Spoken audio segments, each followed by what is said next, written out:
What is good, everybody? My name is Diego, and you of course are tuning into your favorite sports show. In fact, I'm gonna go out on a limb and say it is the best sports show on YouTube.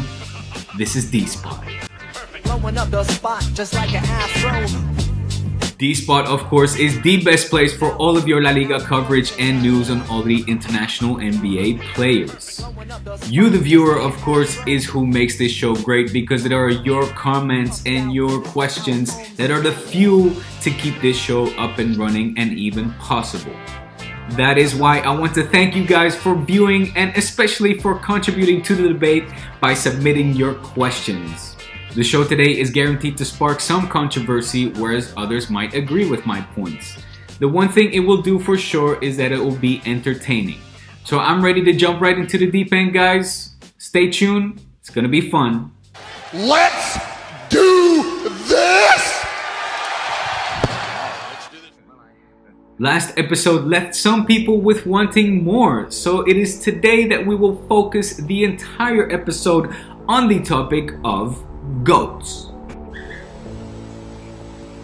Yeah.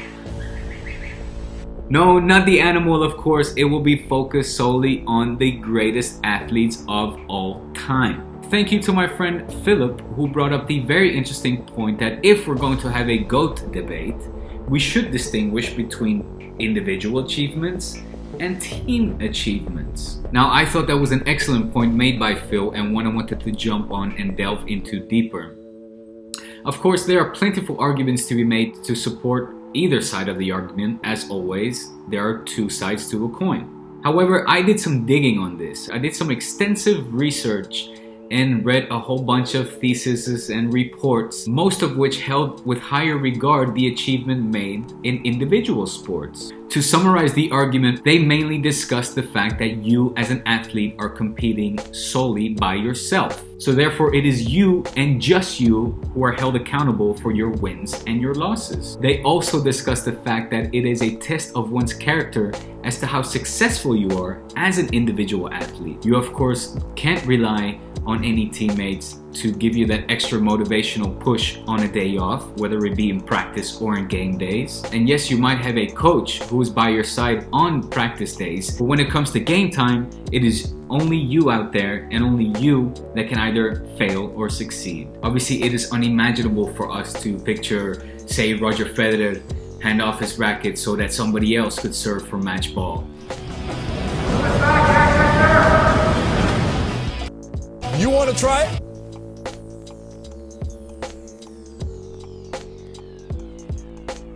Hey, thanks, dude.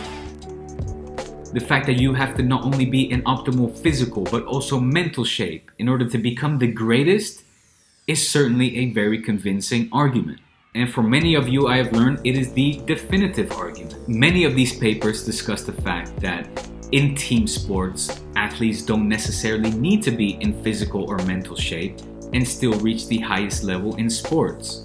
However, here's where I'm going to flip the coin and start my end of the debate. Because you see, I think it can be either an advantage or a disadvantage having to rely on other teammates. And the fact that most of these papers talk about team sports having an advantage by being surrounded by teammates is an unfair argument. Now let's take an example here. Let's take Michael Jordan, the greatest of all time. Air Jordan, sponsor the show, son. Think about it. Filthy whore! You're somebody's father, you filthy whore! Are you in there? Occupado! Jordan, early on in his career, was surrounded by a weak cast. Yet we were still very much aware that we were dealing with a unique, never-seen-before type of athlete. The fact that he was surrounded by weak teammates was a disadvantage and did not let him excel to the levels that he did later on in his career. A perfect example, of course, where teammates are slowing down the progress of an elite superstar.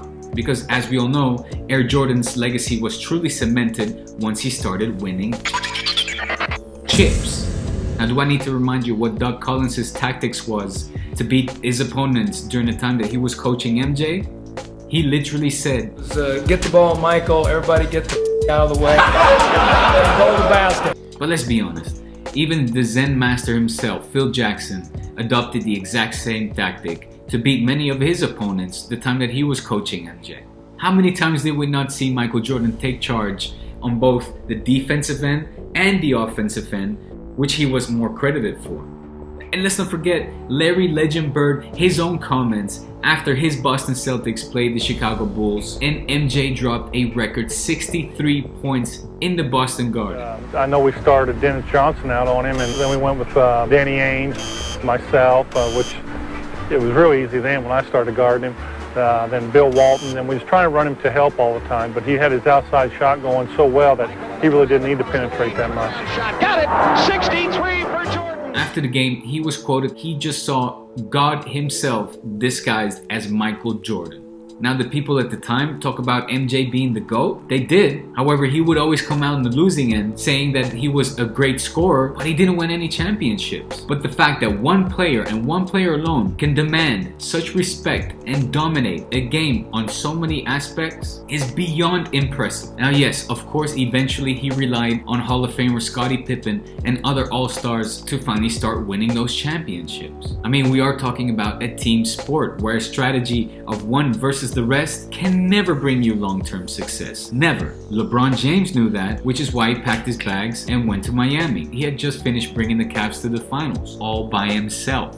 But he obviously knew he couldn't do it alone. Now, I can sit here and bring up a million different athletes in different sports, but I'm just gonna stick to what I know best, which is basketball and football. We would have perhaps been able to see Allen Iverson compete in more finals had he done the exact same thing as LeBron James, meaning packing his bags and going to a better team with a better cast, or had the 76ers management supported him and surrounded him with better players, just like they did with Jordan in Chicago. Unfortunately, he didn't, and we only saw the 76ers compete in one finals and lose against the Lakers, whereas LeBron James is elbowing his way into the conversation of being considered the GOAT. Now, here's where the GOAT debate really becomes interesting. Here's where I feel that keywords such as success, championships, and records need to be accompanied by longevity and consistency. Now, in order to delve into this topic a little more, I would like to switch sports and talk about my other passion, football. And let's just take, I don't know, a random player. What? Stefan Urkel. Did I hear Messi? Leo Messi? Steve-o. Okay, I'll take Leo Messi. Steven. Let's talk about Leo Messi. Steven. Clearly, Leo Messi's club achievements outshine those of his national team accomplishments. He's won absolutely everything with one and nothing yet with the other. Now, is that his fault or is that his teammates' fault? Spain, on the other hand, has hugely succeeded thanks to the role players that were surrounding Leo Messi at Football Club Barcelona. They won back-to-back championships, winning the Euros twice and the World Cup.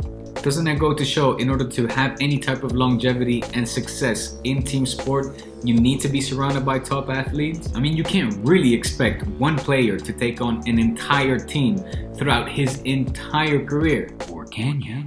When we discuss the name of Leo Messi and whether he is the greatest of all time in football, another name very quickly pops up to counter whether Messi is or is not the best player of all time. For many, the debate is between Pelé and Maradona. For the purpose of this debate, I'll focus on Diego. And not only because I think he has a beautiful name, but more importantly because the comparison between Diego and Messi is just too fine of a line. See, Diego Maradona is often credited with taking Napoli to its highest achievements it's ever had, and in fact since then has never been able to reach ever again.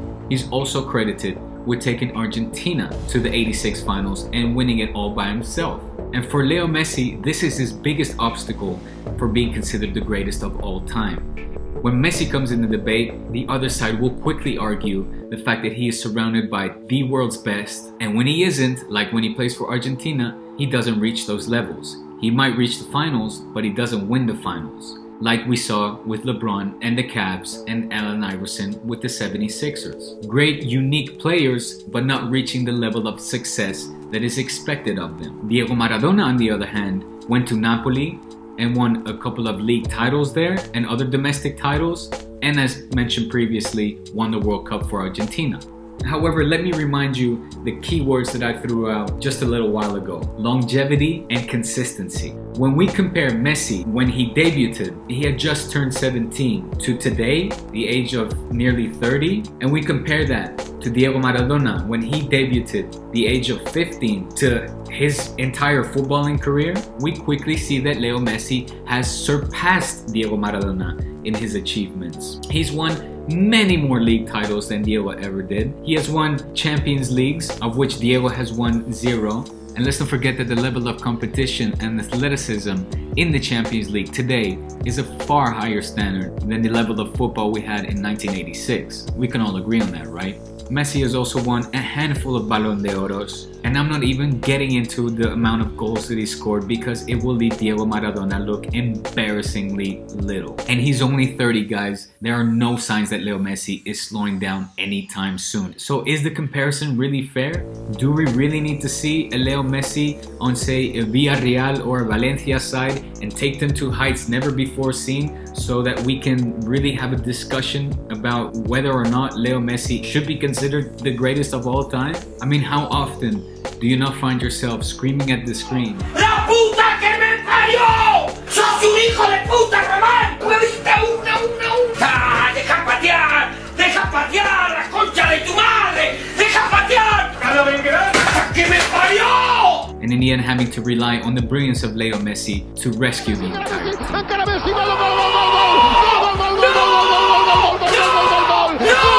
Look, stop, chill. I can hear all counterpoints come up already, but can we just agree that the reason why we love and even compare Diego Maradona to Leo Messi is because we are dealing with two very unique and brilliant football players. So much so that in fact both were able to take on entire teams by themselves. Now, did one or the other have to rely more or less on his teammates in order to achieve more success more consistently? I think yes. However, let's not take away from the fact that both consistently were able to come up with moments of sheer brilliance and produce goals that we could only dream of when we were a kid. Have you ever had a dream that you could don't you could don't you could you want don't you could you could you could don't you could you don't you could you want don't you could you could you could don't you could you don't you could you want don't you could you could you could don't you could you don't you could you want don't you could you could. Have you ever had a dream Today, Junior?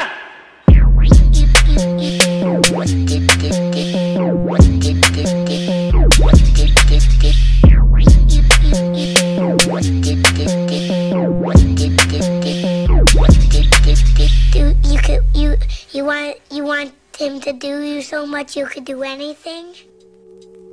But guys, I digress. Let me get back to the topic at hand. Team versus individual sporting achievements. Who are the real GOATs?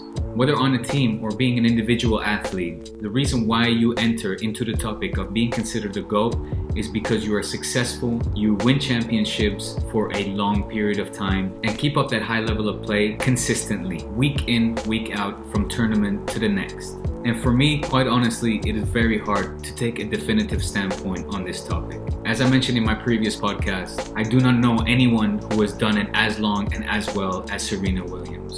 That is when I look at the amount of championships won and the duration of her career. But it is hard, it is really hard, because all sports are so different from each other, and any comparison we make is very hard to justify. I mean, let's just look at Muhammad Ali. He did dominate in a sport which demands, of course, an immense amount of physical effort and toughness like any other sport. Now, of course, no human body can take on such a beating for such a long time as the length of, say, Serena Williams, her tennis career. At least not yet. Prove us wrong, McGregor.